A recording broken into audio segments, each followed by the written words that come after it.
suis un peu traumatisée. Mon but, c'est d'être un ninja. Il faut que ça passe, là.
Hello!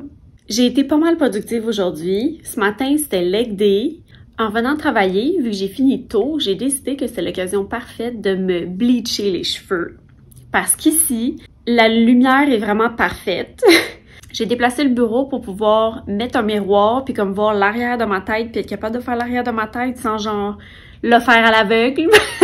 À l'appartement où j'habitais avant, j'avais vraiment un bon setup face à la fenêtre. Fait qu'avec la lumière naturelle, j'avais mes deux miroirs, un en face de l'autre. Tout allait bien. Puis là, ben, chez ma mère, Walid ou mon frère, c'est un peu plus compliqué. Je voyais pas trop comment j'allais faire. Fait que je me suis dit, ici, let's go. Je trouvais ça quand même drôle de teindre mes cheveux dans une chambre d'hôtel, là. Une bonne façon de rentabiliser mon temps. Puis sinon, j'ai décidé que j'allais faire une session de yoga, environ 45 minutes, là. J'aime ça vraiment, faire une session plus longue après un leg day parce que je le sais que je vais le sentir le lendemain. Je suis vraiment contente parce que une de mes intentions de l'année, c'était de m'étirer ou faire du yoga chaque jour. Puis j'ai pas mal réussi, pour vrai, là. À chaque jour ou presque. Je suis vraiment contente, puis je vois la différence, ça fait tellement du bien. Puis moi, je tiens vraiment à équilibrer la flexibilité avec la force parce que je pense que un vont pas sans l'autre. Moi, je m'entraîne pas juste pour être forte puis être musclée. Je veux aussi le côté cardio, l'endurance, puis je veux aussi la flexibilité. Fait que je dis souvent que mon but, c'est d'être un ninja. Mais tu sais, c'est d'être un athlète complet, dans le fond, sur tous les plans. C'est quand même dur d'équilibrer tout ça, mais un jour à la fois, puis ben, je suis vraiment contente de mes progrès. Je suis arrivée à l'hôtel il y a 2 jours pour la job, puis j'avais des grands plans. Je me suis dit, oh my god, on va partir en exploration, parce que c'est un endroit que je suis jamais venue ici. Mais là, en arrivant, j'ai commandé des sushis. Puis je ne sais pas ce qui s'est passé, là, mais toute la nuit, j'ai eu mal au cœur, comme tu sais, la nausée, là, comme si j'allais vomir, mais j'ai jamais vomi. Mais c'est parce que ça m'a empêché de dormir. J'avais aussi comme un peu mal à l'estomac, c'était vraiment bizarre. Mais ça fait que j'étais tout le temps réveillée, là. Je m'assoupissais, je me réveillais, je m'assoupissais, je me réveillais. Puis le lendemain, toute la journée pendant que je travaillais, même affaire. J'ai réussi à manger mon gruau au dîner parce que malgré le mal, là, je ressentais un peu la faim. Fait que je me suis dit, ben tu sais, des fois un ventre vide, c'est pas vraiment la meilleure affaire là, si tu files pas. Mais j'avais peur de manger aussi, mais je me suis dit, tu sais, du gruau, j'en mange chaque jour, c'est quand même safe. Puis ça l'a bien passé. C'est juste qu'après, j'avais des crampes. Puis mon mal de cœur m'a pas lâché jusqu'au soir. J'ai pas soupé. Il me restait des sushis que je vais manger ce soir. Mais là, ce que je me demande, là, c'est que dans ma commande, il y avait une sorte de sushi qui était végé et non vegan parce que il contenait du cream cheese. Mais moi, je leur ai demandé de pas le mettre puis ils m'ont dit « OK, pas de problème ». Normalement, ils sont assez accommodants, tu sais, fait que j'apprécie vraiment ça. Mais c'est sûr que, tu sais, j'ai quand même le réflexe de les inspecter un peu, là, quand la commande arrive. Puis j'ai pas vu de cream cheese puis le goût... je sais pas si je serais capable de reconnaître le goût ou la texture du fromage, là, mais j'ai rien trouvé de bizarre dans mon sushi. Mais à part les sushis, je vois pas qu'est-ce que j'ai fait de différent, là. Fait que je suis un peu traumatisée, puis... Fait que c'est ça, vu que j'avais pas dormi... Hier, j'avais dormi 6 heures, puis vu que je filais pas, c'était rest day, puis j'aurais sûrement pris un rest day si c'était pas le cas, là. Mais hier soir, là, je me suis couchée à 8 heures. J'en pouvais plus. J'étais comme, il faut que ça passe, là. Je vais juste aller me coucher en espérant que ça passe. Puis ce matin, je me suis levée. J'ai dormi 9h30. 9h30! Fait que j'étais contente, j'étais super en forme pour mon leg day. Fait qu'en revenant de travailler, j'étais excitée de me teindre les cheveux. J'étais contente, j'avais de l'énergie, j'ai fait du yoga. J'aurais aimé ça aller marcher. Tu sais, ici c'est une ville, là, c'est pas vraiment la nature, mais j'ai trouvé une genre de promenade là, qui longe la rivière. Fait que je m'étais dit, ah, ça serait le fun d'aller faire un tour là. Mais je me sens encore un peu off, là, tu sais, un peu genre bizarre. Fait que j'ai un peu peur de me pousser parce que je me suis déjà pas mal excitée aujourd'hui, je trouve. Fait que j'ai pas décidé si j'allais y aller, mais sinon ce que je sais, c'est que je vais prendre ça vraiment relax ce soir, là. J'ai une vidéo que je veux terminer, je veux éditer celui-là. Je vais faire un autre essai avec mes sushis. Je m'étais dit que ça serait surtout une bonne idée de filmer comment je m'entraîne quand je suis à l'hôtel avec un équipement minimal, parce que quand je vais à l'hôtel, j'emmène vraiment le minimum. Fait que normalement, je suis à l'hôtel plus qu'une journée, là. Fait que j'ai souvent 2 entraînements. Avec des journées qui suivent. Fait que moi, ma split, c'est leg day, ensuite upper body, ensuite repos. J'emmène mes 2 15 livres parce que des 15 livres, c'est le poids que j'utilise pour pas mal tous mes exercices upper body, sauf pour le dos. Mais pour le dos, j'ai mes élastiques. Fait que ça va. Mais là, 2 15 livres, ça fait 30.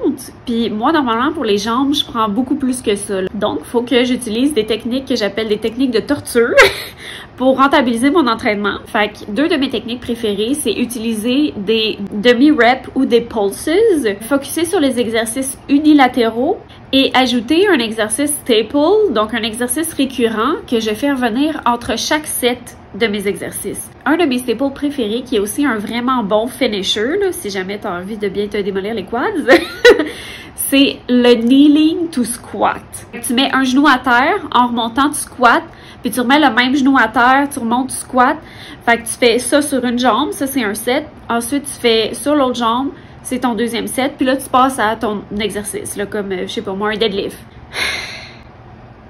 Fait que j'ai fait ça avec mes 2 15 livres. Vers la fin, j'ai droppé à un 15 livres. Puis le dernier, j'aurais pu le faire bodyweight, j'aurais peut-être dû. Mais je l'ai quand même fait à un dumbbell. Pour vrai, là, wow! Je le sais que je vais le sentir demain, mais c'est vraiment le fun parce que je trouve que ça break up un peu comme la routine d'un entraînement. Tu sais, moi, je fais pas mal toujours les mêmes mouvements, là. Plus ça l'avançait, c'était drôle parce que je me disais « Oh non, pourquoi j'ai fait ça? Oh non, pourquoi j'ai fait ça? » Je redoutais ma décision parce que comme, tu sais, déjà un squat, ça fait mal, là. Un squat avec des pulses, ça fait mal. Mais là, après, t'as un kneeling to squat sur chaque jambe. En tout cas, c'est fait. Je suis bien contente. Et je vais prendre ça relax ce soir.